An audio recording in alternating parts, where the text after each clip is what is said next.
righty. Hey guys, I see you guys coming in. All right, we're gonna get started at about 12:05. I'm gonna give it some time for folks to pop in. Okay, but happy Saturday. Super, super excited about today. We have an awesome special guest speaker today. We're gonna have time for tons of Q&A. I know some of you guys are specifically here for Q&A. So we're gonna get this party started in about 3 minutes. If you guys could comment in the chat and confirm that you can hear me okay. Please comment in the chat and let me know if you can hear me okay. I wanna do a quick sound check. Our speaker today is awesome, so I wanna make sure you guys can hear and see okay. Fantastic, hey, I see you guys. Fantastic, thank you for the sound check. Also, I wanna know where you're from. I know we have some people that are coming from social media, some people that are members of the RIA. Tell me what state you are in the comments. What state are you in? Let me know. Law Clerk on Demand is based out of Atlanta, Georgia, so it's South Atlanta RIA. But I know we have people from all over, North Carolina, Brooklyn, Georgia's in the house, New Orleans in the house, Georgia. Keep it going. Also, I want you guys to tell me, how did you hear about this webinar? Did you hear about it from social, emails, word on the street? Tell me in the comments, how did you hear about it? Okay, you got an email. Keep it coming, keep it coming. I love asking these questions. Anytime I do these webinars, you guys, we're gonna spend some time on marketing today, as well as creative deal strategy, but I know some people are here for marketing stuff. And listen, you have to track your marketing. You have to know what's working. So anytime, you guys know I do a lot of webinars, so I like to see where are people coming from. Is social media more effective? Which I always see that people, Instagram, hey, I'm always plugged in with you. Hey, Kayla from Houston, what's up, girl? And I'm grateful for that. Hey, Deanna and Roger, Edwin in Atlanta, hey there. So yeah, you got to track your marketing. You got to know what works. So, social is on fire, but, even outside of social, I want to know what part of social media, like, is it Instagram? Is it Facebook? Is it YouTube, right? Because then you can continue, you can 10x that particular strategy that is working for you, right? So we have to do that with our mail. We have to do that with our text messaging, with our cold calling, all of that stuff. You got to stay on top of it because you don't want to be losing money, spending money, or putting effort into something that isn't working. Sometimes we have to pivot. Sometimes we have to change how we do stuff. Okay. All right.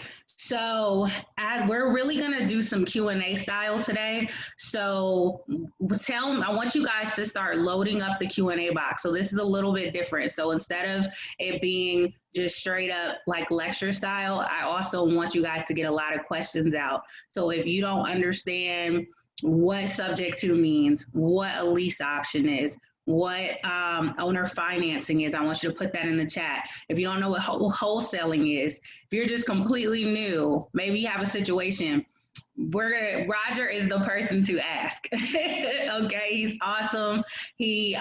Let me tell you guys a little bit about him. I'm gonna give him the floor and then I'll just be popping in for Q&A as well. And then we'll dive into marketing.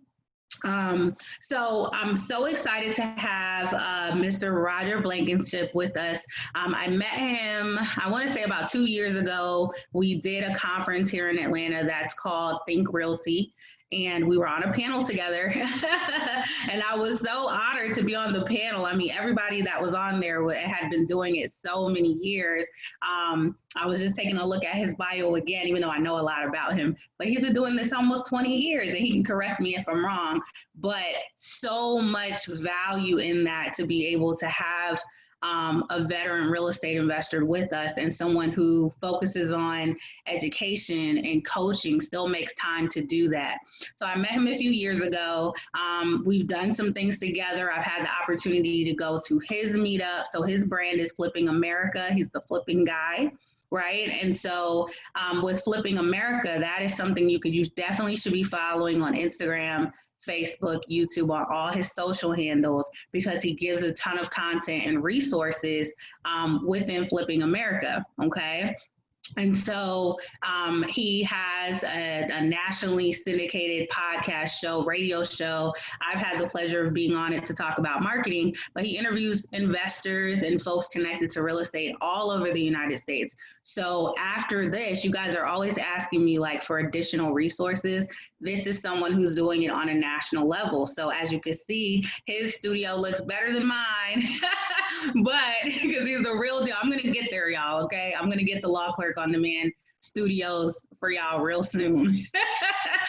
But he does this, right? So make sure you tap in with him. Flipping America, Roger Blankenship. He is going to bring us some value today. So he's an educator, a motivational speaker, inspirational speaker. He's on the Forbes Real Estate Council. I think that's fascinating. I didn't even know that. So just super, super source. So can we give him some sevens in the chat? Y'all know how we do here. Can we give him some sevens in the chat? Show him some love, some positive vibes. I know y'all are about to ask him a million questions. So can we give him our virtual applause? I need to see some sevens or he can't talk. Give me some sevens in the chat. There they go. They're coming. Give me some sevens. I won't let, look at these eights. I'm cracking up. Give me some type of number. The legend. You see your virtual applause, Roger? And then, okay, so let's start dropping our questions in the box because we're gonna have a ton of time for Q&A today, okay? Oh, look at all those sevens, thank you. So he's gonna start off, tell us some more about himself, some deals and things like that. So if you have a question, put your question in the Q&A box. And then we will go through those. Don't put them in the chat because people react to things. I know I'm a chronic commenter and, you know, I put all kinds of stuff in chat boxes when I'm on webinars and we don't want your question to get lost. So literally just hover over the middle, drop questions in there, and your question could be for me or for Mr. Blankenship, but just put it in the Q&A box so we can see it. And then we will go through those after he's done speaking. It could be related to marketing. It could be related to literally anything in real estate. And if we don't have the answer, of course, we'll list some resources, okay? The final thing I wanted to say, so again, I'm Deanna Britt. I'm the owner of Law Clerk on Demand. This is a South Atlanta RIA super group that I am a vendor and a teacher and super group leader for South Atlanta RIA. South Atlanta RIA is the South Atlanta Real Estate Investors Association here in Georgia. And you do not even have to live in Georgia to be a member because Stacey Rossetti, our founder, has worked really, really hard to give you guys virtual resources. With so much going on right now, you know, everyone wants to just be able to log in online. They're not comfortable with meetings and stuff. So really there's no excuses, right? We're all virtual. So we have members, New York, Florida, California, you name it. Folks are joining. And then once you join, you can watch webinars from myself, from other leaders in real estate, from Stacey herself. She doesn't ask me anything once a month, which is my favorite feature, because you can just log on and talk to her just like this and ask her questions about real estate, okay? What else? So this is a super group. We call them super group, but subgroup of South Atlanta RIA that specifically focuses on creative financing. However, we have about 19 other groups, everything from wholesaling to mobile homes, rentals, Airbnb stuff, you know, you name it. If you're a real estate agent, we have a group for you. So there's a little bit of everything, even finance management. I think somebody has already asked a finance question. There's a specific group for that that's run by a lender. So Really great feature. And you can go to all of those groups for free if you're a member of South Atlanta RIA. So I will be emailing out the link if you want to join South Atlanta RIA or you want more information. And I'll kind of recap that at the end. Okay. So at this time, we're going to get this party started. I want to welcome Mr. Roger Blankenship. How are you?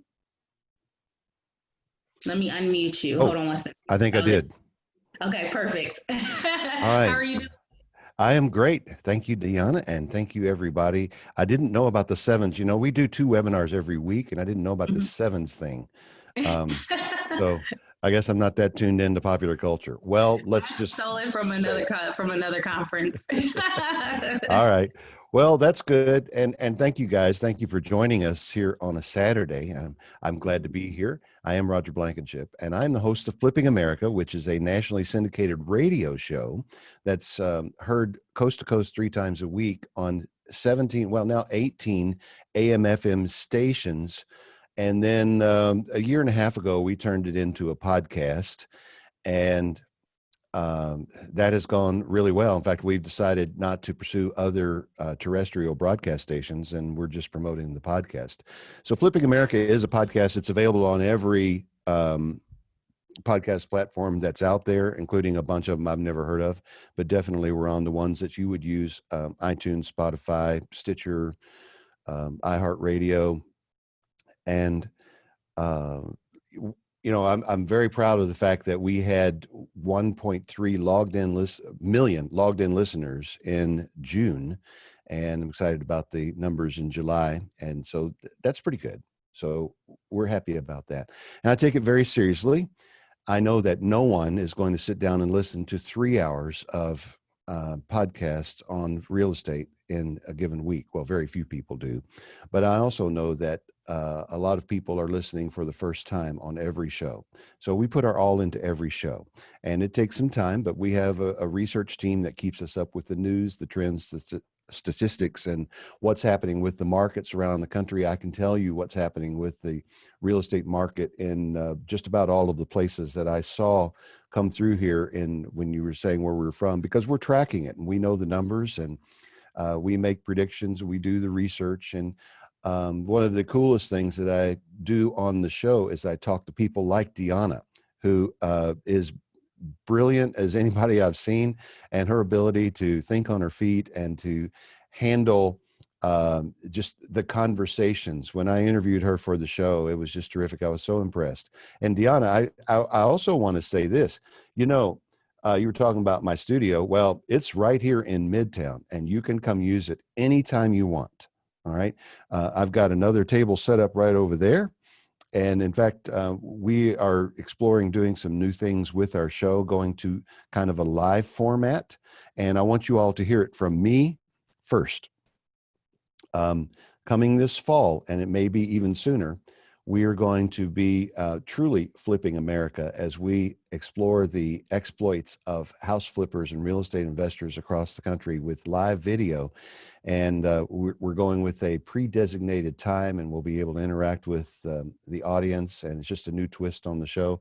I'm very excited about that. At my website, there are a bunch of resources there for you that's free. By the way, we have an app also, the Flipping America app. It's completely free, no in-app purchases, no upsells.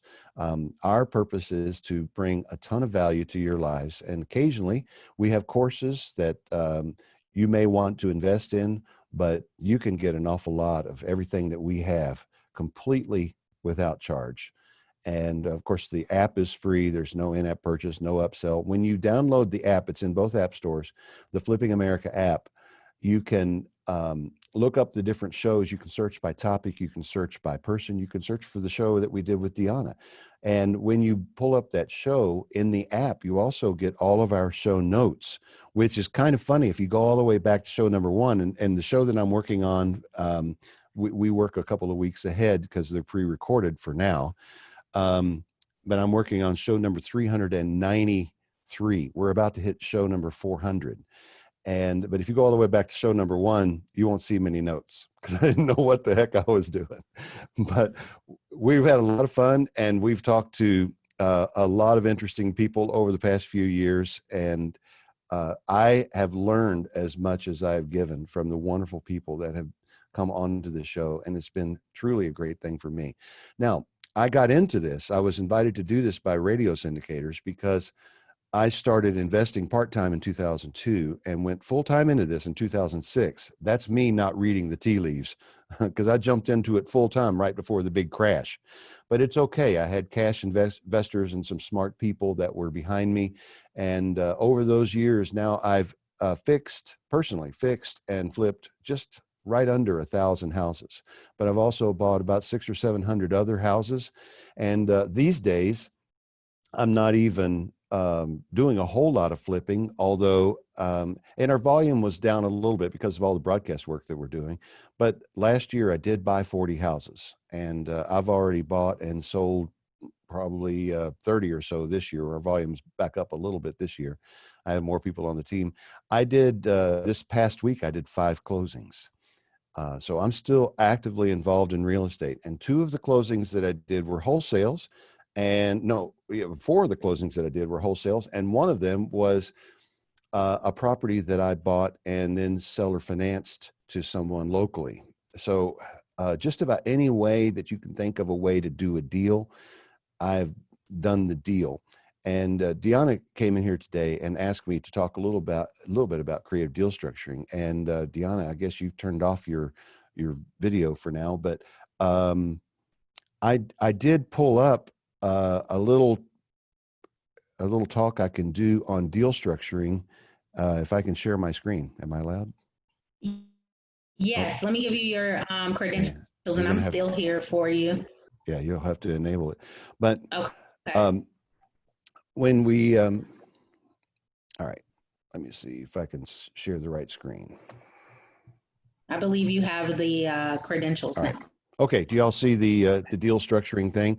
This is from one of my courses, the Ultimate Real Estate Investing course, and also I have a separate mini course on deal funding. When it comes to structuring deals, the reason we learn to do creative deal structuring is usually because we don't have enough money to do the deal. Now, I've written a book, and my marketing team is going to tell me when I can release it, but we're looking at sometime in the next few months releasing a book called How to Put Skin in the Game When You're Running Thin on Skin. And it's just a short 56-page, you might even call it an ebook, but I keep these books short because I want people to be able to read all the way through. And I know the attention span of today's generation, but I want to pack in, instead of having a lot of fluff and that sort, just pack in practical step after step after step.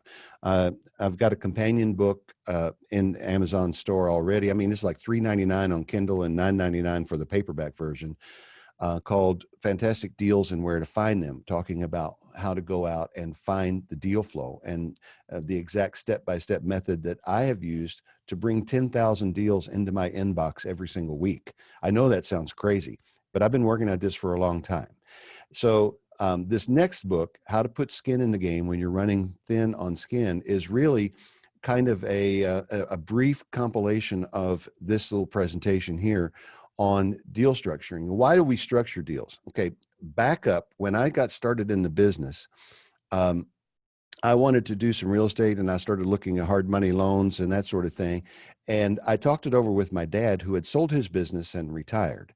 And he said, well, why don't I just put up the money and you do all the work and we'll split the profit? I said, okay.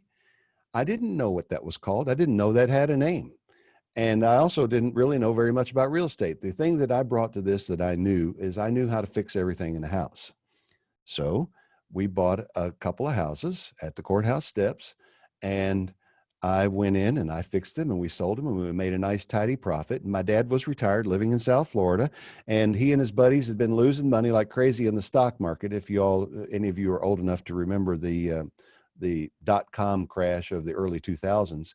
So Dad bragged to all of his buddies at the Hardee's on Tuesday morning. My mother always called it the Liars Club, where they get together and talk about fishing, golfing, and investing. And my dad said that he had just made some money on a real estate deal up in Atlanta, and his friends asked him how, and he told them, well, my son's some sort of a real estate genius, which isn't true, and I still find it funny to this day. But his friends started calling me up and offering me money. And the next thing you know, I've got $1 million in capital and I'm at the courthouse steps acting like a big shot, having a great time and buying houses. Well, over the years, and with the crash, a little bit with the crash and after the crash, but over the years, these older gentlemen that funded me and got me started in the business, and still that's the best way to go about this thing, in my opinion.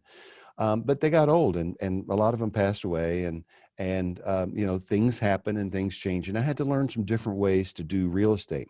So really, there are a couple of reasons why you're going to need creative deal structuring, and one of them is the one I've highlighted. You don't have enough money to do the deal, and that's happened to me plenty of times. Another one is the deal itself is not good enough to really put a bunch of cash into, but if you're creative, you can find a way to make some money. And the third reason, and this is one that applies to me a lot now, you have enough money to do the deal, but you like the return on investment when you have no money in the deal, because that's better. Now, that's ideal. And, you know, there is truth to the no money down deal and, you know, buy houses with none of your own money. There's truth to all of that. And I outlined some of that in the book that's coming up. But also, to find those deals, you're going to pass by 100 pretty good deals that could be done with a little bit of money in order to find one that can be done with no money. So just prepare yourself that a little bit of money is going to be needed for some of these deals, but that's what you have friends, and that's what you have, you know, maybe parents, maybe rich uncles, or maybe just an associate that's willing to put up the money if you do all the work and you split the profit 50-50, that kind of thing. So I want to encourage you to get creative in your thinking. Now, I'm going to zoom through this presentation, and I may not even go through all of it. I don't really know. I'm kind of playing it by ear. I'm willing to be interrupted by your questions. I opened up the Q&A thing, and so if you have questions as we're going, just go ahead and start firing them in there, all right? But whoops, and for some reason, it didn't start at the beginning. Let's go back to the beginning here. And I really don't know how these transitions are going to work if you're watching over the phone. But that's the way I've set this up for the video that I shot with this, okay?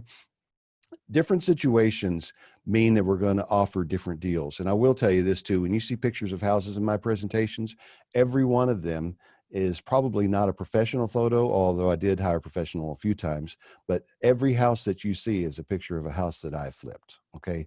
So let me back out here so you can see, yeah, see all those? All those are houses that I flipped at one point or another. All right. Here's the principle. The less cash we use, the more we can offer. Remember that. Write that down. Take a screenshot. The less cash you use, the more you can offer. It's true that it could mean the more properties you can offer on, but what I mean is you can offer more money on a deal if you have less cash in it. Okay, here are the categories of houses that you're going to encounter when you're out there talking to people. You're going to find people that own properties free and clear. Just this morning, one of my students called and thinks he has found a deal. It's a property where the lady that lived there died, and the property sat vacant for several years. The entire extended family lives in Arizona. This house is in Alabama, and somebody picked it up at the tax sale. Some New York investor picked it up at the tax sale for a couple of $1,000s. But it's in a neighborhood where if the house were rehabbed, it would be worth $180,000. And so we went through some ways for him to get access to this house. I'm not going to tell you that whole story, but this house didn't have a mortgage on it, but it did have some back taxes that were owed. And you're going to talk to some people that have free and clear properties. And you're going to talk to some people, especially if you get a probate list from Deanna, you're going to talk to some people who are the heirs of a house that maybe it's not in complete disrepair. Maybe it hasn't been abandoned, but maybe it hasn't been updated in 20 or 30 years. So it needs some updating and some work and a few repairs here and there. You'll talk to some people that own properties free and clear. You'll talk to some people that have a lot of equity in their house. You'll talk to some people that don't have a lot of equity in their house, but their payment is low enough with the rents in the market, the property could cash flow. So there is something that can be done. If their payment is $600 and the fair market rents are $900, then that's a property I would say it's worth taking the time to figure out a way to get a deal done. Now, the truth is, if you have a $300 spread on a single family home, you're really not going to make money net unless you have tenants that stay there for 3 or 4 years. If you're moving tenants in and out every year, that $3,600 net that you think is going to be your profit is going to all be spent to put the house back into shape for the next tenant. But the qualifications of what makes a good rental house is a different topic, right? So, but low equity with cash flow, there are other reasons to own a house, even if it's break even, sometimes even if it's a little bit of a monthly loss. Low equity with no cash flow. There is a way to make money with these. No equity with cash flow and no equity with no cash flow. And in the next few minutes, I'm just going to try to zip through what you do about all of these situations, okay? First of all, thinking about funding your deals, and equity partnership is the way that I started with mine. That's what you call the thing that I did with my dad and all of his friends. They put up the money, the profit is split. I do all the work.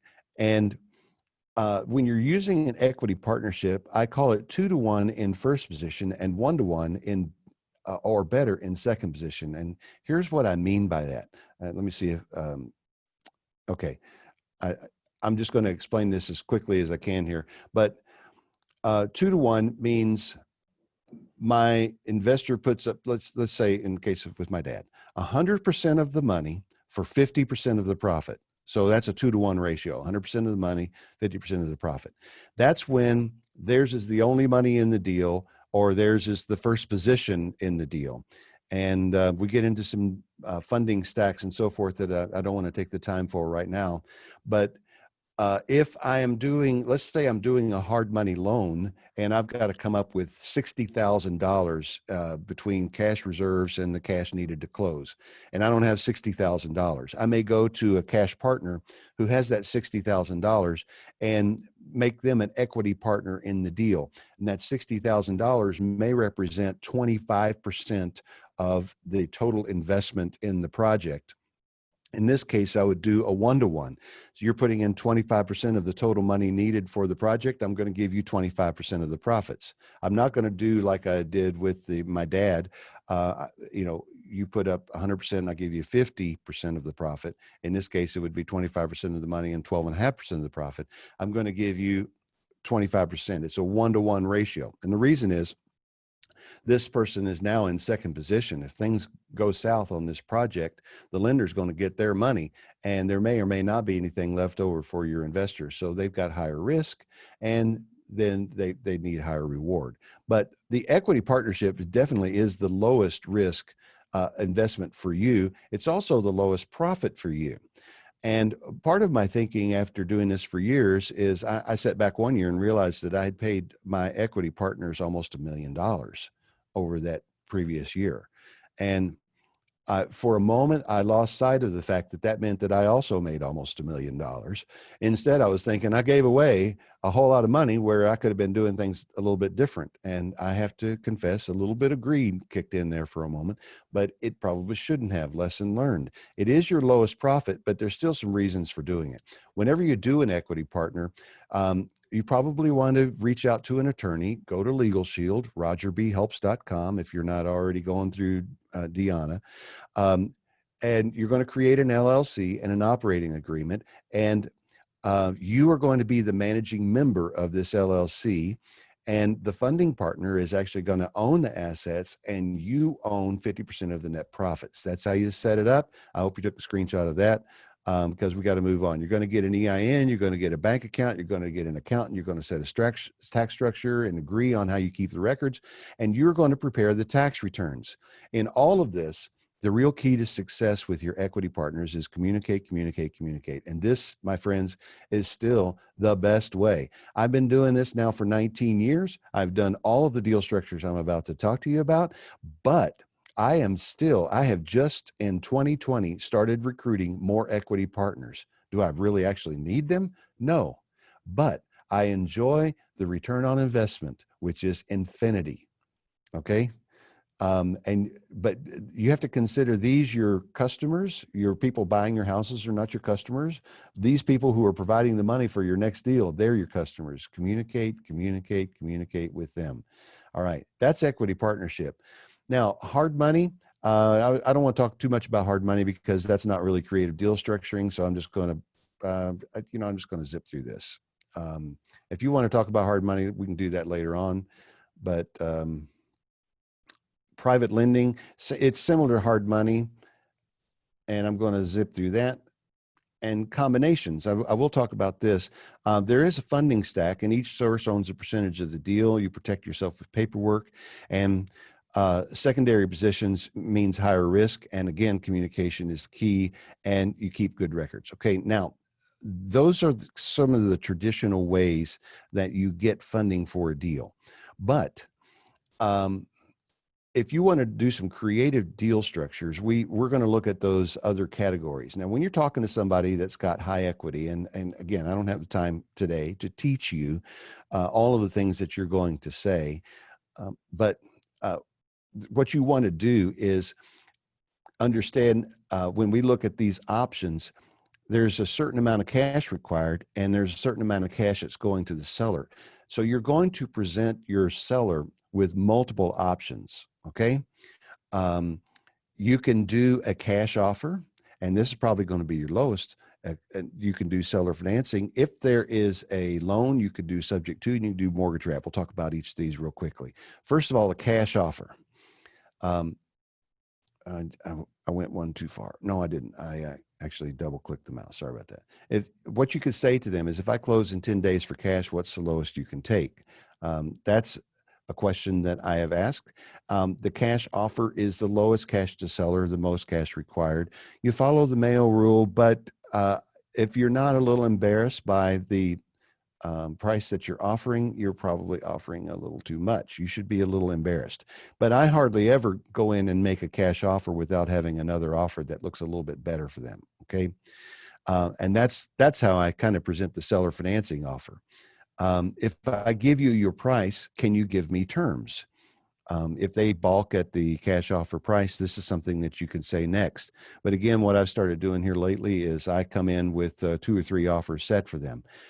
They have an idea of what they want for the house or what they think it's worth.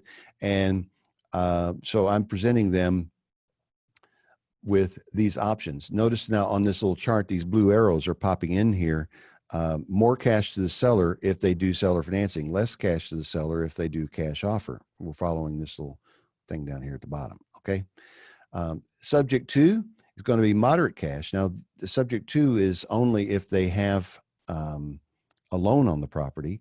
What you're going to do is take over the loan and start making their payments. And the question that I ask a lot of times, if I could show you how to put more money in your pocket at closing, would you be interested? They're almost always interested. And I usually illustrate this by showing them on a loan how much they're going to clear if I give them a cash price. And then I'll say, okay, you're going to walk away from this closing with $8,000 if I give you this cash price. Would you be interested in a deal structure that would allow you to walk away with $20,000? Who's going to say no to that? At least take a look at it. And that's when you're going to present to them the subject to option. And then, I think I'm going to skip mortgage wrap for now. Got to go through the slide, but it's a little bit more complicated. But basically, if your subject to proposal has you giving people $50,000 and you don't have $50,000, then you can do like a purchase money note for that $50,000. And so you've got the underlying mortgage and you got their mortgage. They're kind of wrapped together. Just think about a nice, beautiful, tasty burrito. And inside of that is the first position mortgage. And on the outside of that, the tortilla is the mortgage that you're giving, or the note that you're giving back to the seller. Whew. I am trying to Zoom, Deanna. I hope I'm not going too fast, but I do want to get through this and I want to spend time answering people's questions. Here are some examples. Remember, when they own the property free and clear, you have the most options. In this example, you have an ARV of 300,000, the current loan balance of 0. It needs 25,000 in repairs. According to the Mayo, and I'm assuming you guys know the maximum allowable offer formula. If not, just go to my website. There's a video on that. But it's 70% of the ARV less repairs. Okay. Then the fair market rents here are $2,500, and they're asking $225,000 for the house.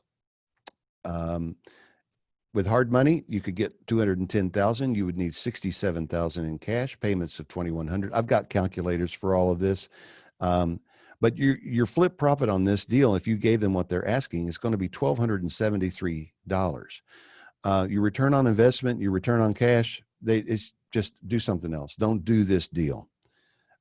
People come to me all the time and say, why do I have to follow the Mayo thing? Because if you don't follow the Mayo thing, you're not going to make any money. Typically, the Mayo says that we should offer 185. They want 225. If you go with the 225 and get a hard money loan, this is what you're going to make. Do you really want to put all that time and effort to make $1,200? I don't think so. However, if the seller is willing to finance it to you, then the loan amount is 225. You need 33,000 in cash because you got to make the repairs and you got to make the interest payments. And your flip profit becomes $11,000 and your annualized return on investment is 9%. That's not great, but that would be okay. If they sell or finance it to you and you turn it into rent, your annual cash flows would be $4,500. Your return on cash would be 10%, and you'd get a $50,000 bump in your net worth. What I'm saying here is you have a lot of options when the property is free and clear. If they're really firm on the 225, that's when you would say, all right, if I give you 225, can you give me terms? And that's when you try to get the seller financing and do one of these. High equity, this is not free and clear, but same scenario, 300,000, loan balance of 75,000, needs 25,000 in repairs. There's your Mayo, it's the same. And they're still asking $225,000. But now in this case, these are people who have owned the house for many years and their loan balance is down to 75,000.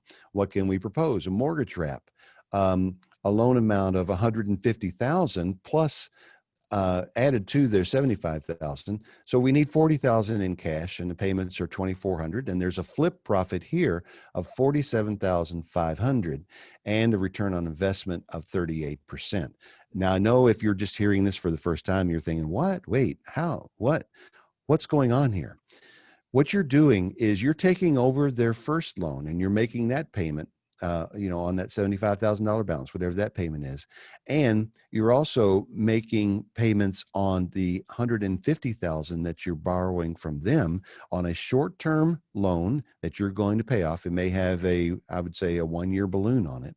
And you're going to put $39,000 into this just to make the $25,000 in repairs and to make your combined payments. They're going to get their full $225,000 for it. You're going to sell it for $300,000, but now you don't have a lot of cash in the deal, so your return on investment goes up, and your return on cash is just crazy. All right.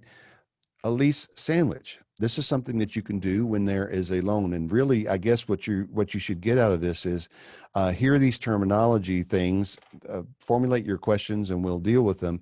But know that you have all of these different options out there. A lease sandwich is where think of yourself as the peanut butter and jelly, and on one slice of bread is the lease that you give to the seller, and the other slice of bread is the lease that somebody gives you. Okay. And in the middle of that is your profit. Okay. Now the total purchase price is $225,000, and you're leasing the house from them. You need $30,000 because you got to make payments and you got to make your principal balance. I mean, you got to make the repairs, and your lease payment. Okay. You're making a $2,400 payment, and the lease that's coming to you is $3,000, and you're getting a $5,000 down payment from your buyer. And so when you have whoops, sorry, I didn't mean to do that. All right. Sometimes the Apple mouse messes me up when I'm doing these. When I'm doing live video with these, when I'm doing video, this is where I stop and edit. All right.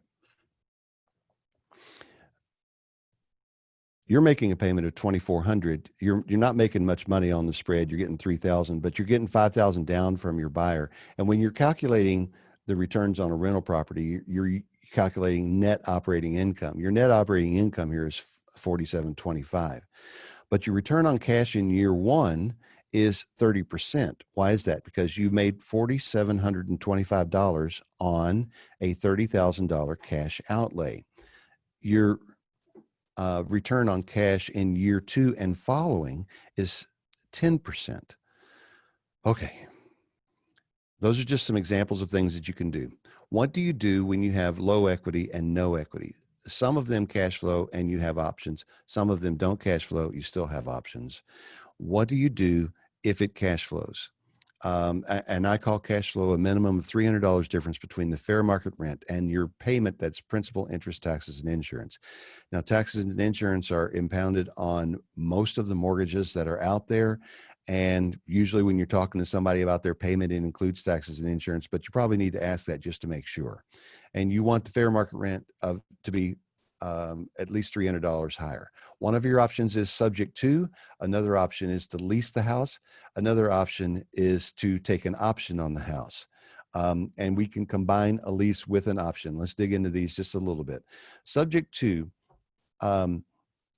is minimal cash to the seller, if possible. The title transfers. It is your responsibility to repair, insure, maintain, and pay taxes. Okay, now I know that Deanna said this is one of the things that she wanted to talk about, so I'll spend a little bit more time here. On a subject to, I am actually taking ownership of the property, but we're leaving the loan in the seller's name. And the first thing that everybody thinks is, why would any seller do that? Well, most of the time, we're talking to sellers who are in a jam and they've kind of given up and they don't really plan. A lot of times, in fact, in my case, almost every time, these are people who are in foreclosure and they're about to lose the house. They're not going to go out and buy another house right away. They just need some cash to go find another place to live, start the next chapter of their life. And so if that's $2,000 or $5,000 or $7,000, whatever is a fair amount to help them, that's also reflective of the equity that they have in their house, I'll give them to help them go on with the next thing. Now they're leaving that property and they're transferring the title to the property. And I go to an attorney in Georgia to do this. In Georgia, we use attorneys for closings. In other states, you may just go to a title company, but and you really don't even have to go to an attorney in Georgia to do a subject to, but I like to, just to make sure that I've dotted every I and crossed every T. So you're going to make their loan payments from now on. Typically with a subject to, I only want to keep that house for a year or two. And sometimes I want to keep it for a few months. I flip it because you can take it subject to and flip it, or you could take it subject to and turn it into a rental, or you could take it subject to and you can lease it out with an option to buy. All of those things are possible. But the point is, this is going to get you control of a property that you can make money with a little bit later on. Yes, Corey, I am going to get into a little bit more depth on the option. Just give me just a minute. All right. A lease. This is moderate cash to the seller and the title does not transfer. So therefore they have to insure, repair, maintain, and pay taxes. I have done, okay. And the subject to, you have somebody who's kind of in give up desperation mode and they're losing it in foreclosure. You usually have to pay something to reinstate the loan and give them some money and they go on down the road. In a lease, I had a situation like this. Lady responded to one of my mailings. She said, we've got this house. It's in McDonough, Georgia. And at the time, or no, this house was in Stockbridge. And at the time I was living in McDonough. And we moved away 9 years ago, turned it into a rental. It hasn't really worked out well for us. And folks, that is most of what I get with stuff like this. People who are moving away rather than selling their house, they think they'll cash in later on. They'll just rent it out for a few years as if that's going to be a simple thing to do. It almost never works out for the people. Some of these landlords were intentional, like this lady. Some are reluctant landlords. Maybe they couldn't sell their house. They couldn't get their price or they moved in a hurry, but they're tired of being a landlord. And so we talked and I made her a tentative offer on the phone. She said, you know what, I'm coming back up there in a couple of weeks just to do some things with regard to my business, but also I'll meet you at the house and we'll just discuss it then. When we met at the house, she didn't mind the rental income, but what she really was tired of is just having to fix the house. So I said, all right, I'll tell you what. I will now this house, I forget what she owed on it now, but her payment was $400 a month and the fair market rent was $1,500 a month. And the house was, she owed something like 130,000 on 140,000 on it. And the house was worth 225,000. And she was sort of aware of some of these numbers. And I said, I tell you what, how about I lease this house from you for $800 a month? And her eyes brightened up. And I said, and I will put into the lease documents that I am responsible for all repairs and maintenance of the property. You'll never have to worry about it again. She said, you would do that? I said, yes, ma'am, I would. I'll do that. And so she was perfectly agreeable. I marketed this property for 1 day and got a couple moving in from Alabama who were willing to sign a lease with an option to purchase. The lease was for $1,500 a month, and the option to purchase was $225,000. When all the dust settled, I ended up making over $60,000 on that deal. Okay. I gave her more than what she wanted because there was plenty of room in the deal, and I made out like a bandit. I had spent a little money up front to fix the house, but after that, bada bing, bada bang, bada boom. It was a great deal. And can you refinance a subject to? Yes, you can. And you own the property. So you're basically refinancing a property that you own. And as long as you meet the qualifications for the loan and the property will qualify for the loan, yes, it can be done. Moving on here to the option. Now, when you do a traditional option, and one of the very first books that I read on how to do real estate investing was a book on buying options on property in the path of progress. That may reveal to you how old I am and how long I've been thinking about this, but it's certainly a good thing to do. Here's the idea. You go down the interstate to the outskirts of whatever city you're in, and you find an area that is relatively undeveloped. For those of you that are in Brooklyn, I don't even know if this applies because there's not really anything undeveloped from Washington, D.C. to Boston that I've seen. But for those of you that at least can get to some open countryside somewhere, and for those of you that in Atlanta, think of it this way. Here's how I describe it here in Atlanta. If you get on I-75 and you go south of Atlanta, once you get south of Locust Grove, the big Tanger Mall, outlet mall area, then you're kind of in open countryside. Well, if you go another 9 miles down the road to exit 203, that's Highway 16 that runs between Griffin and Jackson. Some of you that are right now are very familiar with that area. On the right side, there's a gas station, but on the left side, on the east side of the interstate, there's really nothing. It's big open field. And I've never, pursued this, but I use this as an illustration of an option. Let's say Farmer John owns that 300-acre plot right there at the intersection of Highway 16 and Interstate 75.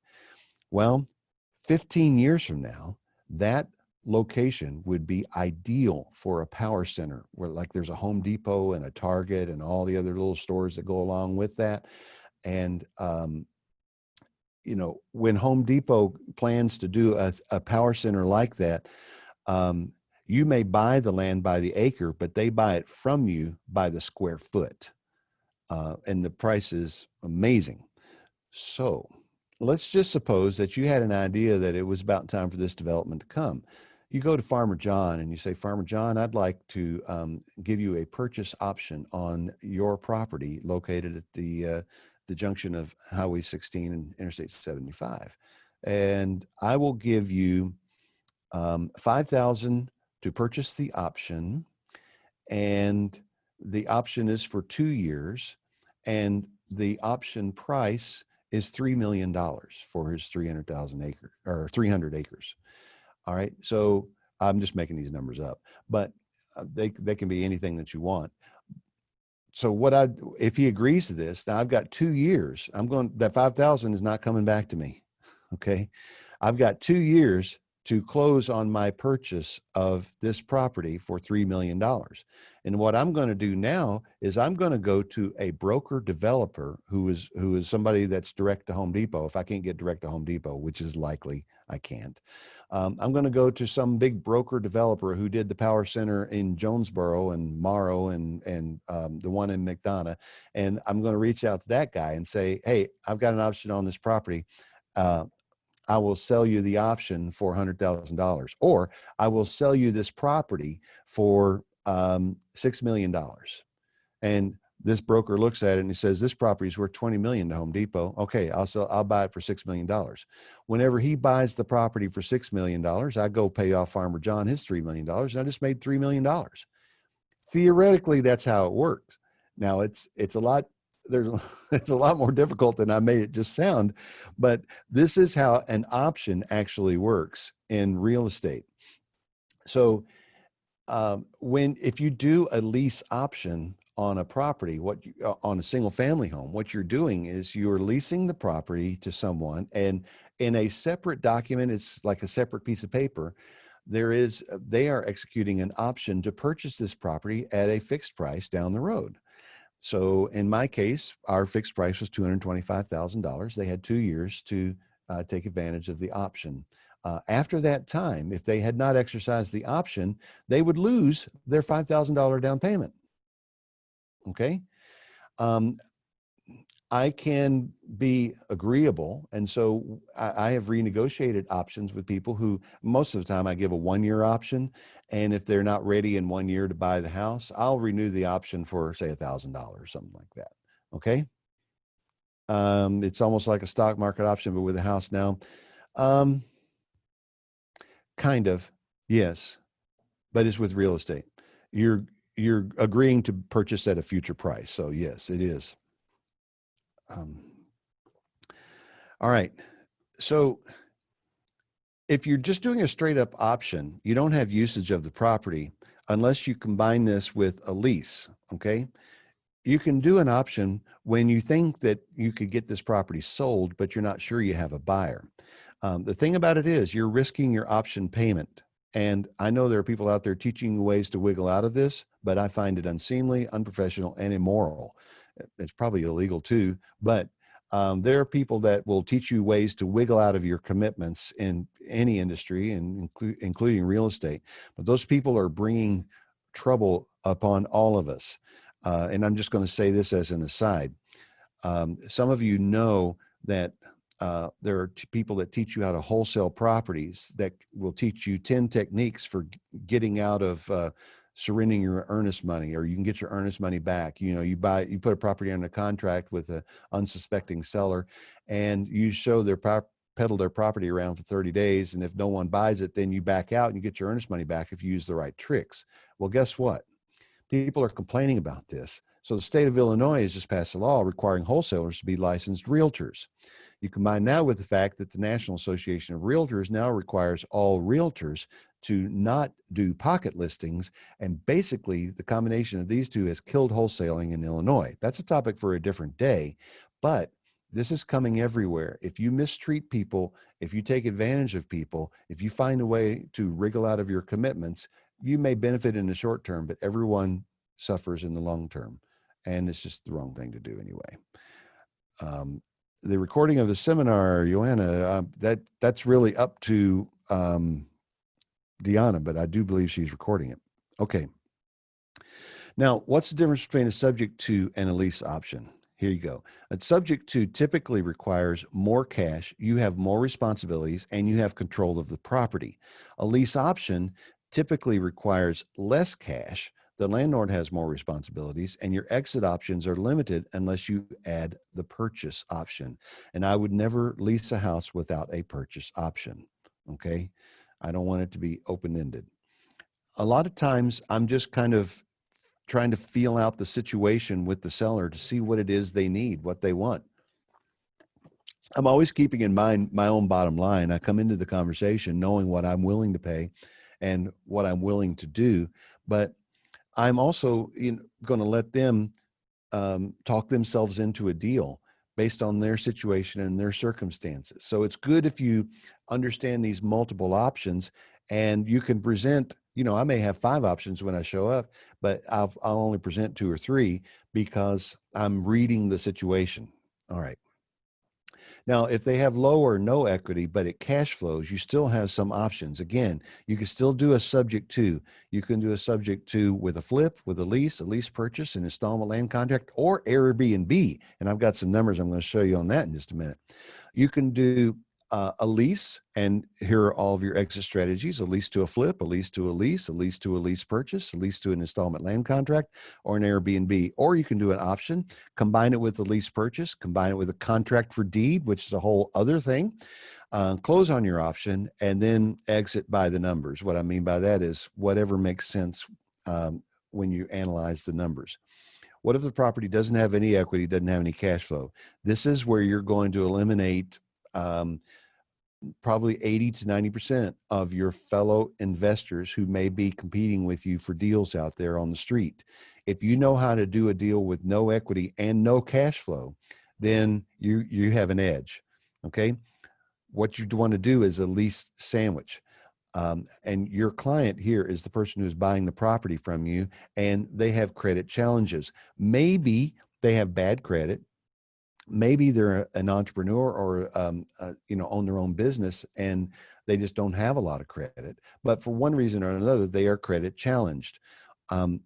Your exit can be an installment land contract or a lease purchase. The lease purchases are pretty straightforward. You guys understand those. An installment land contract, also known as a contract for deed, is a document that both parties sign, which basically says you pay me a payment, whatever the payment is, over a period of years. And when you finish making all of these payments, I'll deed the house over to you. Okay. Yeah. I'll leave that alone there. You must have cash reserves or ready rent to own buyers if you're going to do this. If you've got a situation where there's no equity in the house and the property doesn't cash flow, and here's what I've done, I forget, I may say this in a few minutes in the presentation, but I've gone to mortgage brokers in the area, and after making acquaintance with them and building rapport with them, and just chatting with them for a little while, ask them, now look, I'm not asking you to do anything improper or give away any information, but I know that you have people from time to time that come in to try to get loans to buy houses that just, for one reason or another, they're just a little short of being able to qualify. And every mortgage broker will say, yes, of course. And do you have a program for helping them get credit worthy? Some do, some don't. And it doesn't matter whether they do or don't. One of the things that I've done in the past is I've worked with a credit repair organization to try to help people get credit ready. I can only do so many things, so I've kind of let that go for now. But what I say to the mortgage broker is, look, I've got some properties out here that are ideally suited for people like this. And I know you can't give me their name and info, but if you give my name and info to them, what we can do is get them into the property, establish a payment record, improve their credit, and then they can come back to you for the loan. They will be grateful to you for the introduction and also the help that we're giving them to fix their credit. And they can get the loan when it's time for them to buy the property. And that is a terrific source of leads, because what you want to do is you want to find buyers that are credit challenged. Now, also in the past, I've had a website up for credit challenged buyers. You want to own a home, but your credit's not quite there. Fill in the information. Tell us what you're looking for, because I had another marketing thing going on looking for just these kinds of deals, because most investors don't know what to do with these. So what I do with the, let's see if I go in here. No, I don't think I'm going to go any further with this. What I do with these credit challenged buyers is we're going to do a lease, and you've got some credit issues, and so the payment on this property is $1,000 a month. The fair market rent is $1,000 a month, but your rent, because of your situation, and there are ways to approach this in a kind and gentle way, but these people know that they've got a situation. The rent on this is $1,300. So I try to get my spread that I'm looking for, if at all possible. I definitely want to make sure that I'm not going to go in the hole every month, because you can only do that on so many properties before you run out of money. So we set up their payment to be a little bit above the market, and I'm going to get a $5,000 or $10,000 down payment. I go for 10. Sometimes these people have credit issues, especially small business owners. They've got credit challenges, but they've got cash, and they can put some cash down on the house. They're a lot more inclined to do that than some of the other things they could do with their money to actually fix their credit, because they want a place to live. All right. So we try to get the $5,000 or $10,000 down and a slightly above market rent, and then away we go. We turn a property that really doesn't have any equity into it and doesn't really have any cash flow to a mild cash flow. Plus, we got $5,000 or $10,000. Okay. And then we have an option set at a future price of the house. Maybe when we meet with them, we get an idea they need a year to fix their credit issues. So we'll set a future price on the house for the option price to be maybe 4 or 5% above what it is now. And so I'll make a little bit of money on the end as well. I'm making a little bit of money with the down payment. I'm making a little bit of money every month, and I'm making a little bit of money on the end. I'm not making a lot of money on any of it. I'm not going to retire on this, but if you do enough of these deals, it can become pretty interesting. All right. That's the idea. Then you can use an Airbnb or a short-term strategy. The thing about Airbnb is you need to have cash to buy furniture. But, I have discovered something just recently that's very interesting. Did you guys know that Big Lots sells furniture? It's not great furniture, but it's not any worse in my judgment than what you get. And it's a name brand. It's not any worse than the furniture you get at some of the other big, well-known furniture stores, but it's about half the price. So this is a source that we are actually using to buy furniture when we need it. You need some cash reserves for vacancy at the first, and Airbnb is a whole different topic and a whole different thing.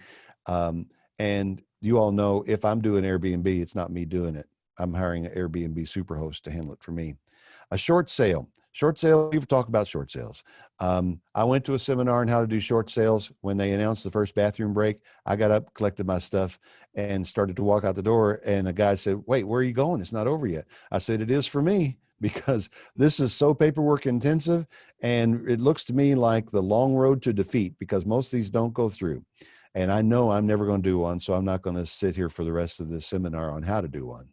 And the guy said, "Okay." Now, there are people out there that do short sales and love it, and they usually give me $25 when I send them a referral.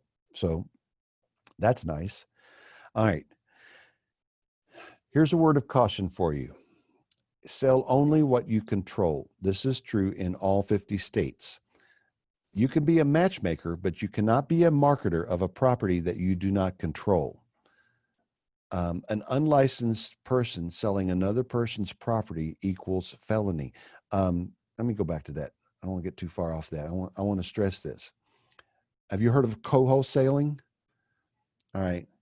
Co-wholesaling is where you see somebody advertising a property that they're wholesaling, and you decide to advertise that property for a $2,000 or $3,000 markup. And to me, it's it's lame. It reflects a little bit of laziness. Go out and get your own deals. But the other thing is, it's also illegal. You can't do it. Now, I don't know that the law is particularly enforced, but in Georgia, it is a felony. In most states, it is a felony offense. You cannot sell a property you do not own or control by virtue of a contract direct to the seller.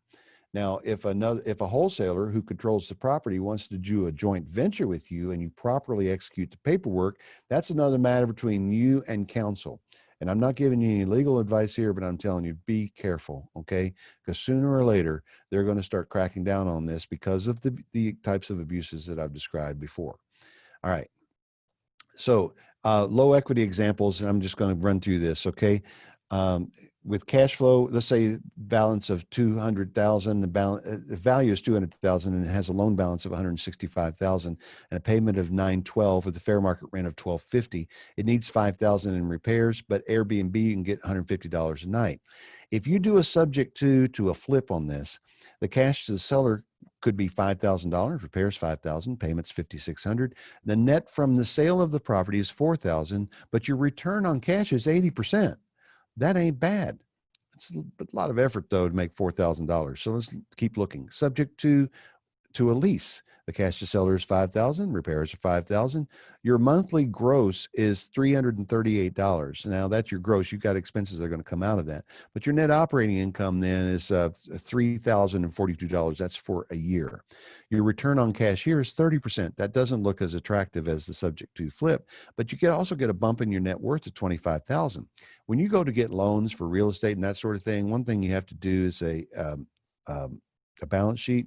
You show them your assets and your liabilities. And when you got all these assets out there that are adding to your net worth, these little bumps in your net worth can add up and help you. Let's keep going. A subject to a lease purchase or a contract for deed. Cash to seller 5,000, repairs 5,000, down payment received 5,000. That's a new twist. And your net operating income is 3,042. Now your return on cash is 61%, and you still get the net worth bump of 25,000. What made the difference here? This $5,000 down payment. Beautiful. What about subject to short-term rental? Cash to seller is 5,000, repairs 5,000. Furniture is going to cost you 10 grand. Occupancy rate of 50%, which is conservative for Airbnb. Your monthly net could be $1,575 and your net operating expenses $18,900. Now, if there is no pandemic, this is the way to go, right? And the pandemic only put us out of business in Georgia for a few months, but look at this return on cash, 95%. I hope that you guys are just getting fired up about all of the possibilities that are out there. Again, you get the net worth bump of $25,000. Okay. The process, I say this all the time. There's a river of money flowing from buyers to sellers. Find a boat and get out in the middle of it with some buckets. Okay.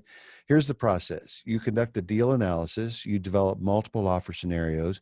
You arrive at the location with the possibilities in mind. You adjust to the situation. You reach an agreement and you complete the paperwork. I've got a whole video lesson on the paperwork.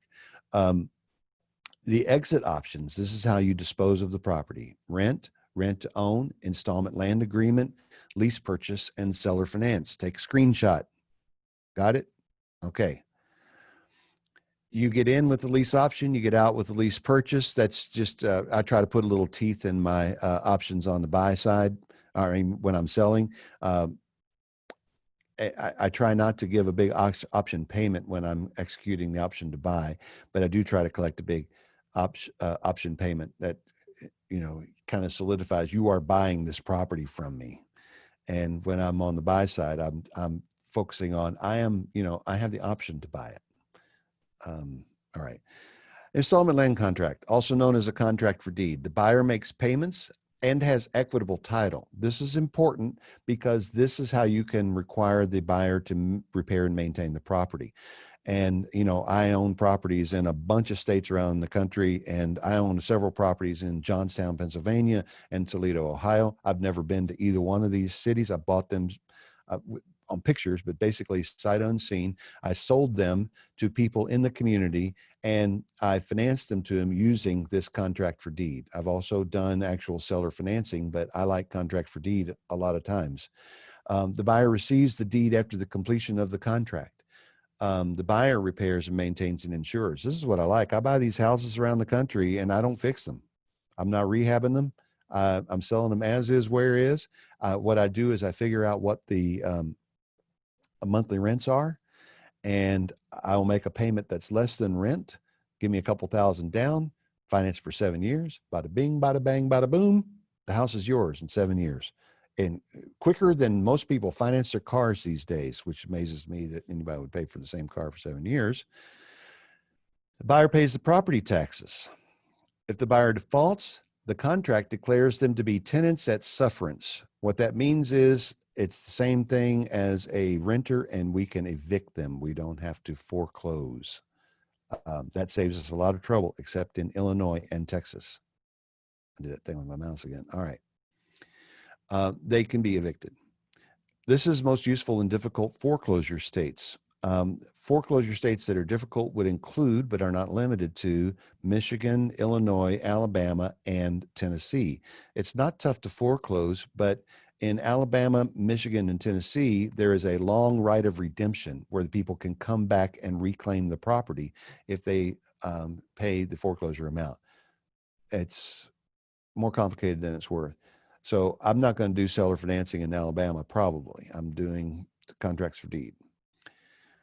You can back into an interest rate for your contract, which encourages them to refinance. Yes, contracts for deed can be refinanced. In fact, I've done contracts for deed on more expensive properties, $100,000, $200,000 properties. I've sold with a contract for deed, even though I had underlying debt.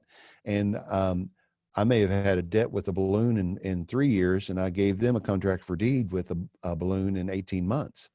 And that means they're supposed to pay me off within 18 months by refinancing, and they almost never go on time. So I give myself plenty of time so I can give them extensions. They pay me another $500 to extend for another month or two or whatever they need. And I work with them. Yeah. Okay. Contract for deeds may be sold. The people that buy notes will buy CFDs as well. Here's the team that you need to really do well with this. You need deal spotters.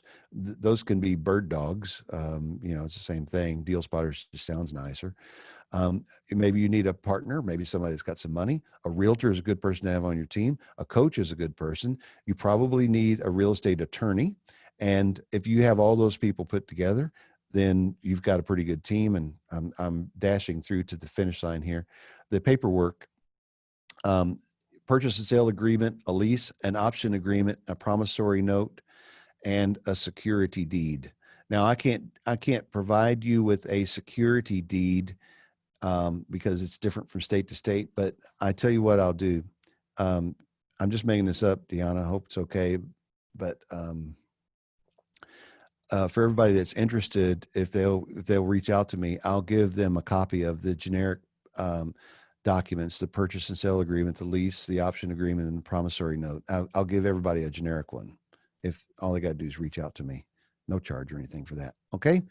All right. So that's my little presentation on deal structuring. I'm going to stop sharing now and come back to you. All right. That was fantastic. Thank you so much. You're welcome.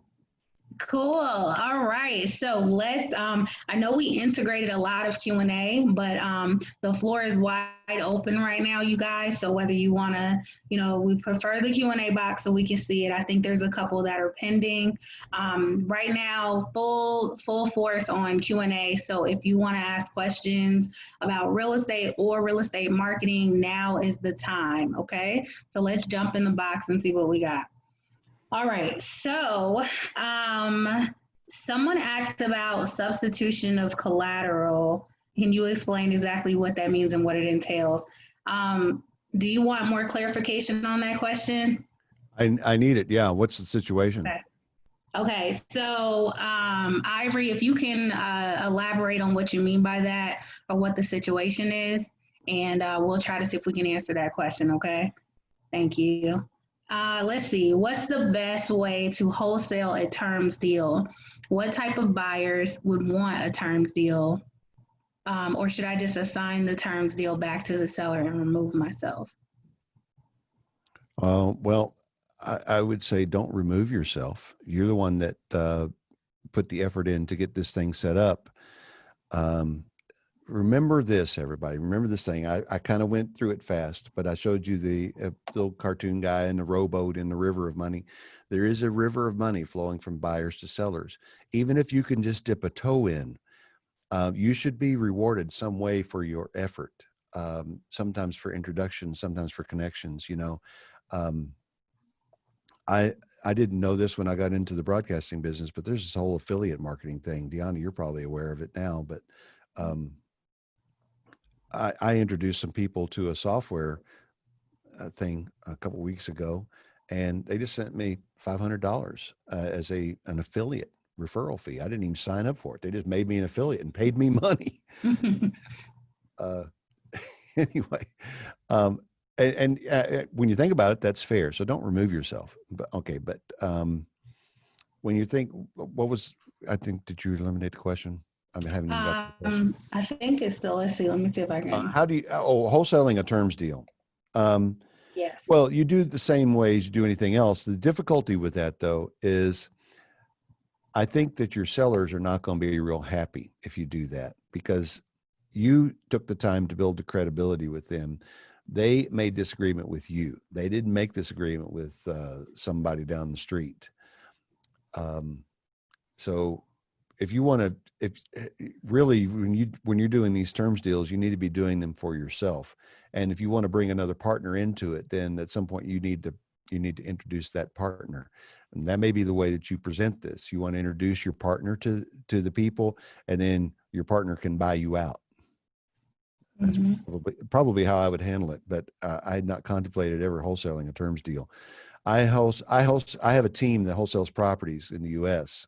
Virtually, but we're doing just traditional, put the house under contract and wholesale them. We're not doing any wholesales of creative deal structures. Okay. James, Very everything. Good. Yeah. Yeah. So the next one is, so someone made a remark about every deal needing 15K and not everybody having it. I don't agree with that. That every deal requires you to have 15K. What do you think about that? It's true. A lot of the illustrations that I gave you showed that you needed to have some money, but not every deal. I've done a lot of deals with none of my own money. In fact, I've done more than 500 deals with not a penny of my own money. I'm very confident in saying that. But if you're going to be out there hustling like this, it is good to have some money. So here's what you do. Find somebody that's got a little bit of money, or wait till you can find a deal that doesn't take any actual money. It'll take you longer to get into this business. But when you do make some money, please don't spend it all. Right. Okay. Set some aside. Here's my guidance for my students on what to do when you start making money.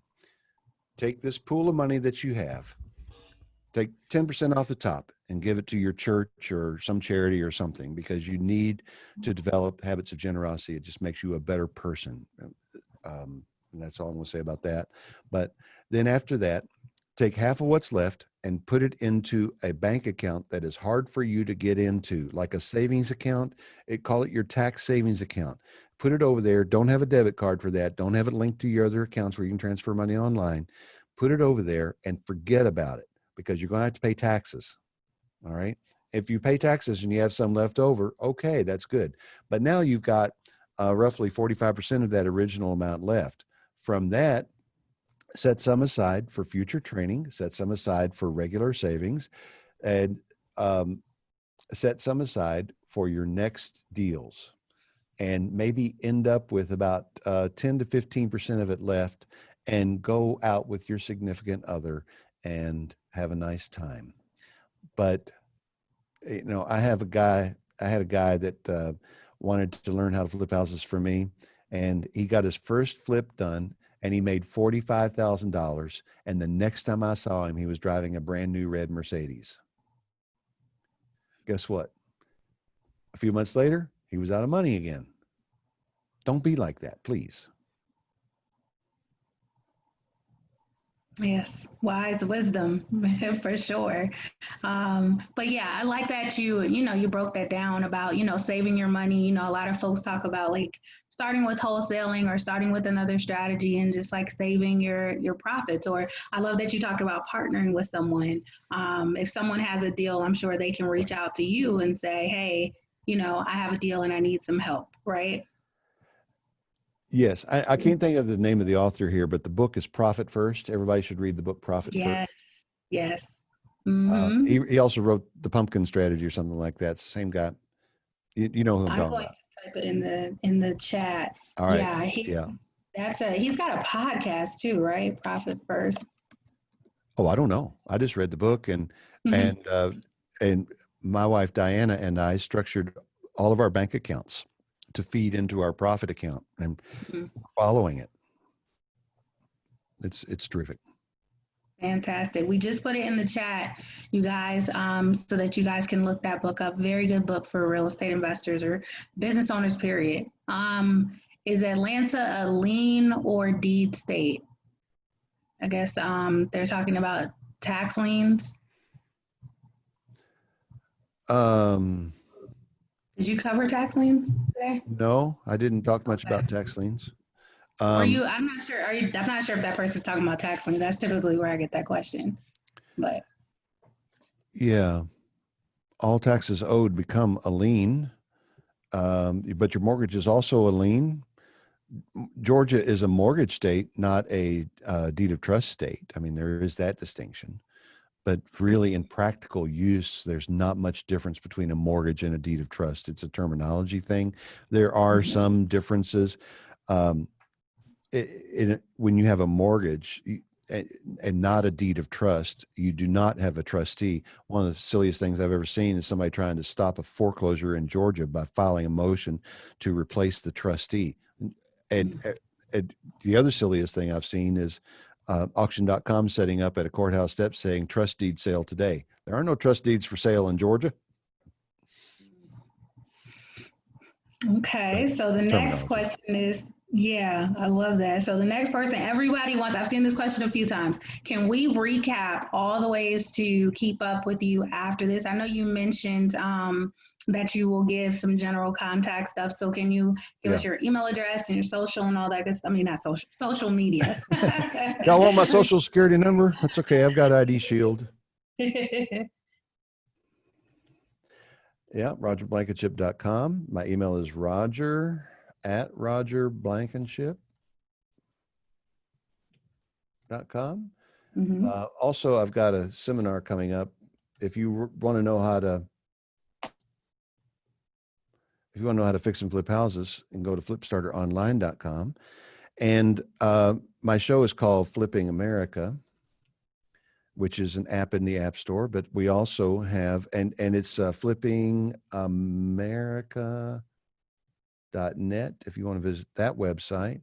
At my website, you can schedule a free strategy call with me. I donate 6 hours a week to do strategy calls.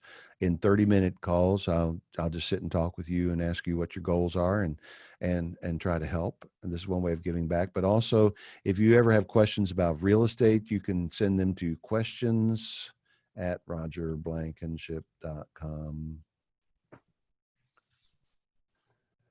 Or if you just go to my website, you can leave me a voicemail question from the website, which gets emailed to me. Or you can call 877-55-ROGER and press extension 1. And my social handles are @FlippingAmerica on Twitter and Instagram. Please follow me there. And then we have our own RIA. Deanna, I don't know if you know this, but there is the Flipping America RIA. Oh, that's cool. I didn't know that. Oh wait, I guess I kind of know. I know that because I've been to your meeting, but it's officially a RIA now. That's Yes, good. as of January 2020, it is a national RIA with a local focus, and we have local chapters that meet together in, restaurants or wherever across the country, and join us for a national Zoom call every Wednesday at lunchtime and every Thursday at 7 p.m.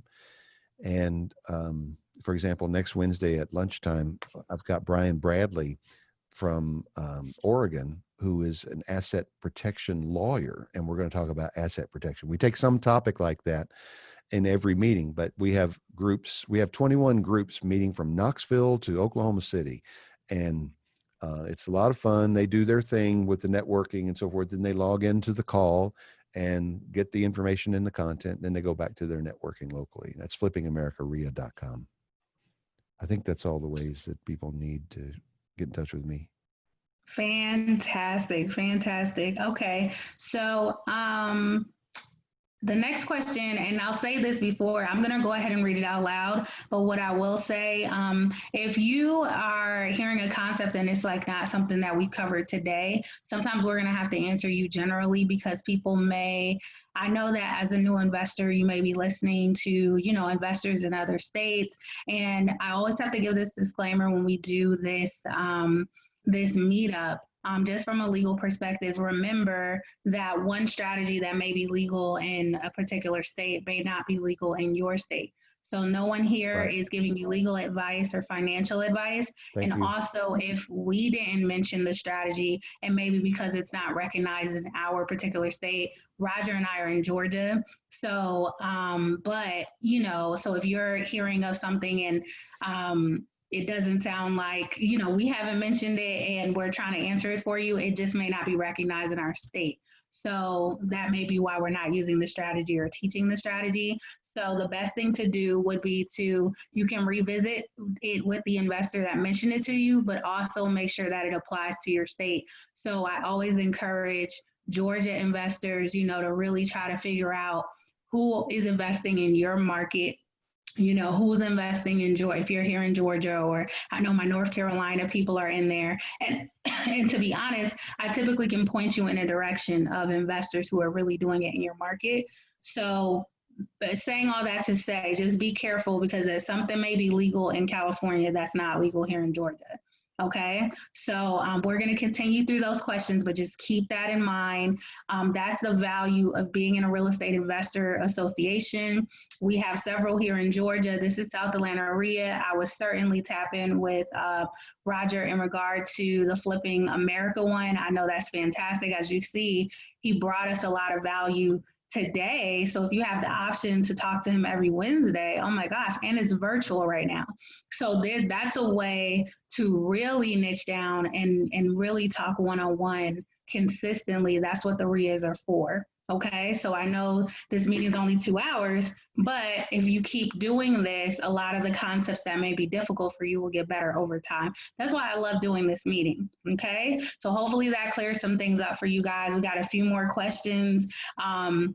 This has been fantastic. So I know you guys will be watching the replay. Oh, someone asked me, if you want to watch this later, I always put these on my YouTube. So you just go to Law Clerk on Demand on YouTube.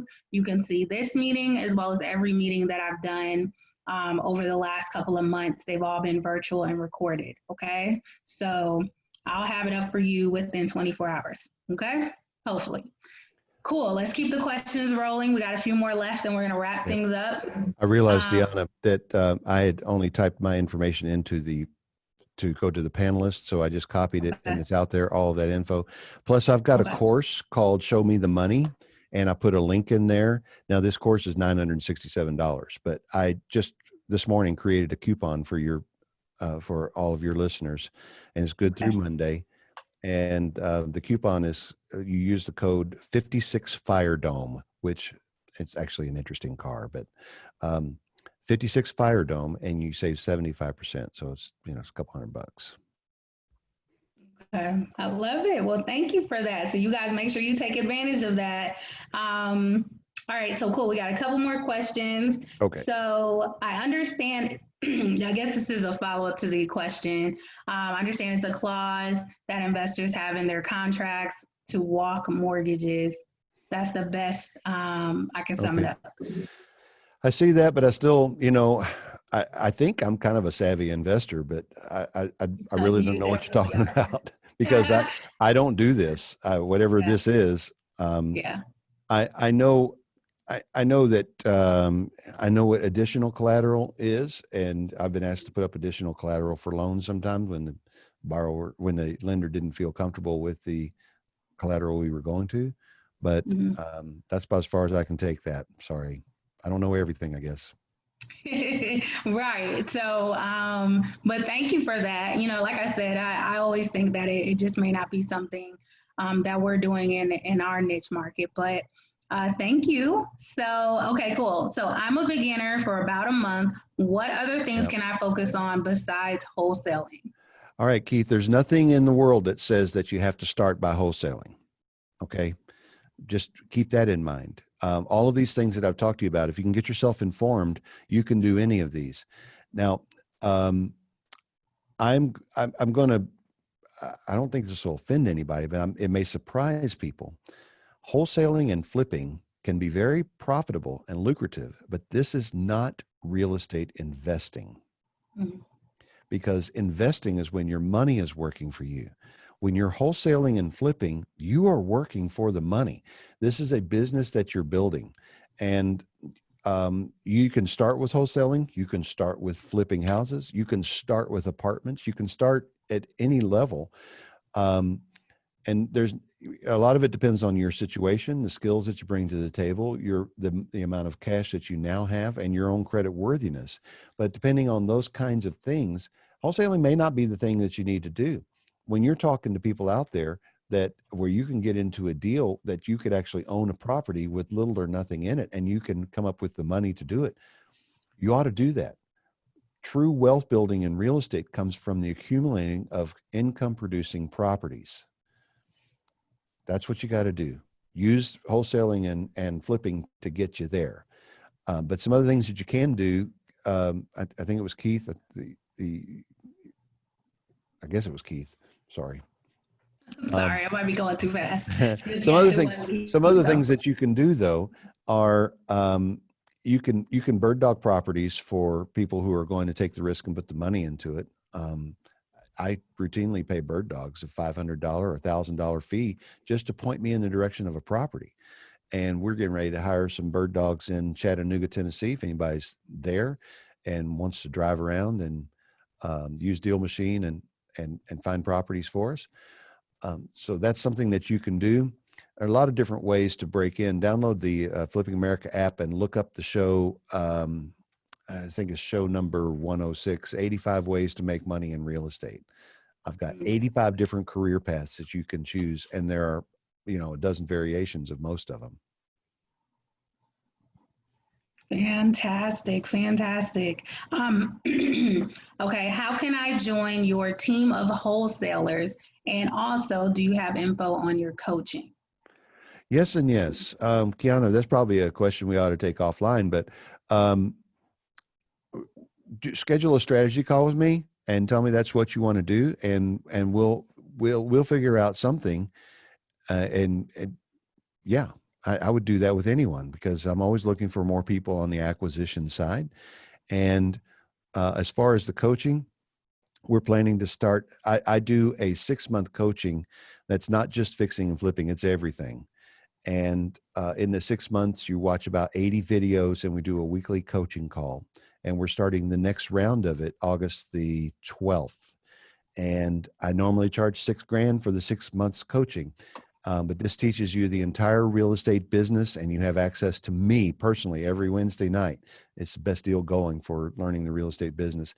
But right now it's half price because of the pandemic. Just go to, I'll put the link in there. Let's see. It's a bit.ly link to make it shorter, bit.ly/Rogers Coaching. And that will take you to a page on my website that will describe the 6 month. It'll tell you all of the topics that we're going to cover in the 6 months and use the coupon code Purple Mountains and save 50%. So it makes it like $2,900. And that gets you access to me for 6 months on Wednesday night coaching call. Fantastic. Okay, so cool. And for those that are watching the replay, we'll put it in the description box, or you can just reach out to me and I'll make sure that you get it. But we will paste all these links. So if you're not catching it, it's currently in the chat, but we'll also put it, when this is on YouTube, we'll put it in the description box too. All right, this is for Deanna. This is about training for the probate, evictions, and divorce lease. So what I will say is that, so we have officially launched our course, Law Clerk on Demand. Just once again, you guys, so I am your local list provider. Basically what Law Clerk on Demand does is we go to the courthouse and we pull fresh information for real estate investors, real estate agents, so that they can find folks that need to sell their properties, okay? And so that comes in the form of court information such as probates, evictions, divorce cases. We pull that case information and put it into a list that real estate investors will take and literally start cold calling, text messaging, ringless voicemails, direct mail to these individuals on a monthly consistent basis and offering to buy their properties, okay? And when normally after I do a presentation like this, folks are always like, okay, well, where do I find the people who will take creative deals, or what's the creative deals list? Actually, you can take these strategies, learn them, and be prepared to offer them to anybody on any list, right? It's just about listening for folks that have the headaches, that need these solutions that we learned today. Okay, so all of that's on my website. We also have a course, it's called Real Legal Cash, where I am teaching folks how to pull lists, how to find list information, how to market, how to deal with sellers. We did 5 marketing calls along with me literally emptying my brain and teaching you probate, evictions, divorce, okay? So all of that's on my website, which is lawclerkondemand.com, and it's through the course that you are able, I'll walk you through how to find the information, because we're not in every state. We're primarily in Georgia, and we do some other select markets.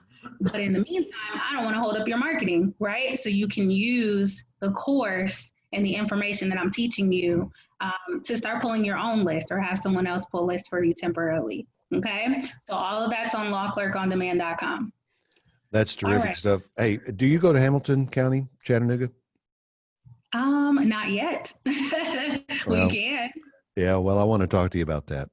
Okay, let's do it. Yeah, and that's how it works, guys.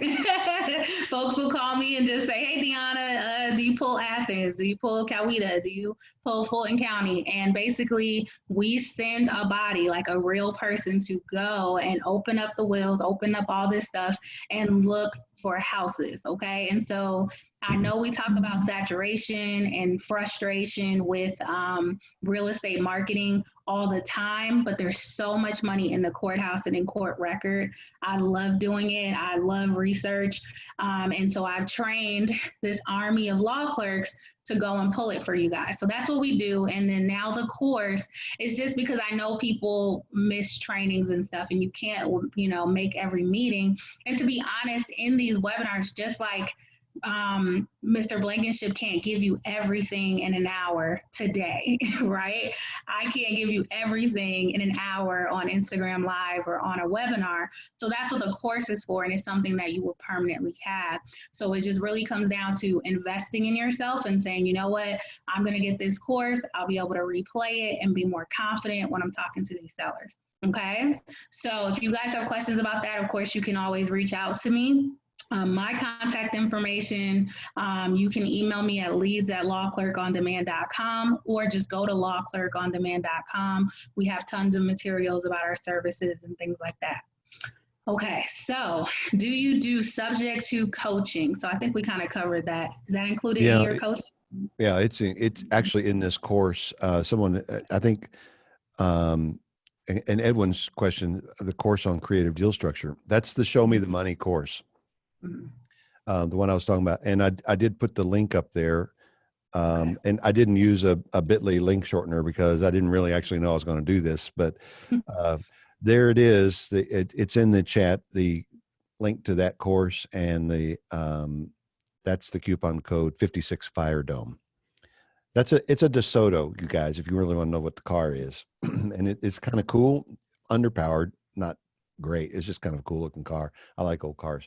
Can I tell everybody also that I am going to be one of the breakout speakers at the Think Realty conference coming up again this September here in Atlanta. And they've invited me to, if I'm willing, to go to Baltimore and do a breakout session there.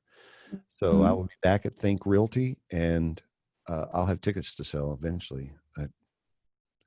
Fantastic. Yeah, this is good. You guys really seriously make sure you tap in with him. As you can see, the quality of the information, the education that he's providing. Also, we still have a few minutes left for questions, so you can continue to use the Q&A box. If you have questions about the real estate strategies, connecting with Roger, or real estate marketing, just feel free to drop them in the Q&A box. Um, I think that, and everything is posting in the chat. I'm looking at the chat, but it will also, when I post this video, I will also put all this information in the description box for you guys. But I thank you so much. This was fantastic. I know we were like kind of figuring out how we were going to structure this, but you totally rocked it. We got some great information. Thank you. You really walked us through every single strategy today, so I'm grateful for that. Well, hopefully, in addition to the strategies, is when to use them. Mm-hmm. To just understand the situation that you're walking into here and know that whatever the situation is, you got a tool in your toolbox that's going to help you solve that one. I love that. I love that. That's the gem, having the tools in your toolbox. And like I said, folks always ask me, like, Deanna, what's the list? And it's like, really, it's just about finding these folks that are motivated and need the help and what's appropriate for them. And one of the reasons why I love this group is because now is a time where there's so much going on and folks are just looking for help. And you're able, the investor that's coming, like you said, 5 different strategies that you're prepared to offer to them. You may not throw them all at them in that first conversation. That was a gem, but you're prepared to have that conversation. I love that. Right? Yeah, I see Corey's question about Macon. Go to meetup.com and join the group Flipping Macon. All of my groups, except for a few in Atlanta, but all of them around the country are flipping something, like flipping Macon, flipping San Antonio, flipping Oklahoma City. But we're flipping Macon, and you'll be in touch there with Chip Cagle, who is the kind of the local organizer. I love that. Yes, meetup.com is still a gem. That's how I've met so many investors. When I started my business 5 years ago, I just went on there and typed wholesaling, typed creative. Well, now you can type creative deals. There's not a lot of groups, but you can type this in and see who else is talking about it. Or like he said, type Macon. You will meet so many people so fast. And another question that comes up is, buyers and things like that. These folks are inside of your RIA. Like, there are people literally, I know at South Atlanta RIA meeting, who are waiting to buy deals and they just want you to bring them. Right. So just about networking and meeting people. May I say this also, Deanna? If anybody is interested, we're looking for local leaders for the Flipping America RIA all over the country. It really doesn't take much, but there is a little bit of a financial commitment because it costs me money to set up a meetup group for you. But it also makes you an affiliate. There's that affiliate income for everything that I do, all of the courses that I have, the coaching, the mentoring, and it's kind of a cool thing. You can get more information at flippingamericaria.com, or you can talk to me about it on the strategy call. But Corey said he's in Warner Robins. We don't have Flipping Warner Robins, but we would love to have Flipping Warner Robins, and we would love to have Flipping Brooklyn and Flipping New Orleans, or wherever you are. I would enjoy talking with you about that. And I guess one of the benefits is we're going to start doing a weekly call with all of our local leaders. So you'll be able to get on the phone with me, or we'll do a Zoom call once a week with the local leaders around the country, just to help you lead a good, effective local group. So there's that.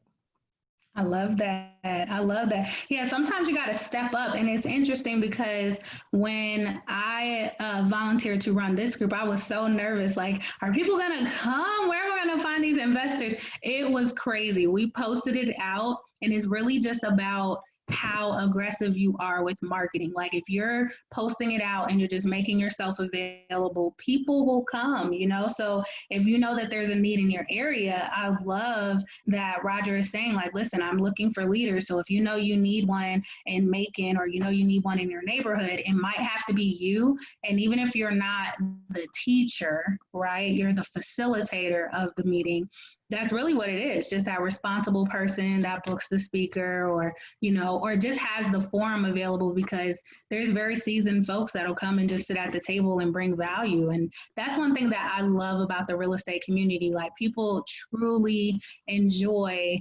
teaching and sewing into you. And, and it's in a casual environment. When outside really does open back up, folks are just, having lunch and giving this wealth of information, which I love.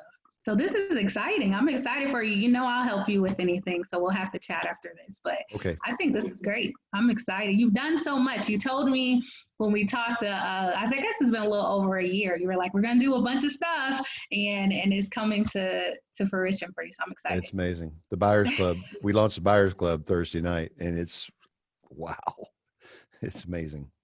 That's fantastic. Okay. So do we have did any other questions pop up? Don't see any. Okay, cool. So we'll recap one more time. I thank you guys so much for coming. Thank you so much, Mr. Roger Blankenship from Flipping America. Thank you so much for teaching us tonight. I really, really value that when folks take their time to come on here and to sow into our real estate community. I thank everybody for attending. If you have questions, remember, this is a benefit of being a member of South Atlanta RIA, Real Estate Investor Association. I have to stop paraphrasing. South Atlanta Real Estate Investor Association. If you guys are interested in joining, we will be emailing out the link to join the RIA if you're looking for more information on different topics. Also, if you need a lead list, and let me just say this, because y'all know I'm the marketing police. If you have not talked to any sellers this week, you need to do some marketing. Everybody is home right now, so you should be cold calling, text messaging, ringless voicemail, direct mail. Everything works if you work it, okay? So if you need a list, feel free to reach out to me at lawclerkondemand.com. We have fresh lists every single month, okay? So you don't have to worry about talking to the same people. If you need to learn how to pull lists, you can do the course, okay? But you need to get on the phones with some people, because these strategies, they don't mean anything if you don't tell anybody that you can do it, right? So let's get our marketing ramped up so you can start getting on the phones and showing off these new strategies that you have learned, okay? Do you have a favorite marketing strategy? Me? Yes. What's your favorite form of marketing? Wow. It kind of depends on what I'm marketing for, but right now we're doing a lot of marketing for our virtual wholesaling team. Okay. So my favorite list is absentee out-of-state owners. We buy those lists in different places. We're learning how to build marketing lists using a program called Flipping America Comps, which basically is a white label version of PropStream. But if you guys want to use PropStream, please go to flippingamericacomps.com and sign up there for your free trial, because then PropStream will pay me a few dollars if you sign up. Right. And we're starting, it's too soon to say, but we're starting to use Deal Machine and bird dogs, driving around and spotting properties. But, for us, it's all hands on deck with every method. We make an offer on every HUD house that meets certain criteria in Florida, Georgia, Tennessee, Alabama, Indiana, and Ohio every single week. We're making lots of offers. It's time consuming to set up and to go through, but we're also on all of the auction sites bidding on properties across the country all the time. So do I have a favorite? I don't know. If as a fix and flip investor, my favorite thing to do is go to a meetup group and say, hey, I'm a fix and flip investor. I got cash money. All you wholesalers, put me on your list. And that gets a lot of deals sent to my inbox. I know that's right. Yeah, that's the best way, right? It just comes to your inbox and you can just pick what works for you. Yeah, so it depends on what I'm looking for. Yeah. Okay, I like it. Yeah, and I mean, I like to ask that question, to every investor because everybody's answer is different. You got folks that love direct mail, folks that love text messaging, folks Hmm. that love, like you said, in-person networking, driving for dollars. One of my colleagues, he loves driving for dollars. That's just his thing. He's like, I want to put eyeballs on properties. But at the end of the day, guys, it's just about taking action and doing something. So I want to challenge you guys. Our next meeting will be the third Saturday of next month. So go ahead and add it to your calendar. I believe that's August 15th.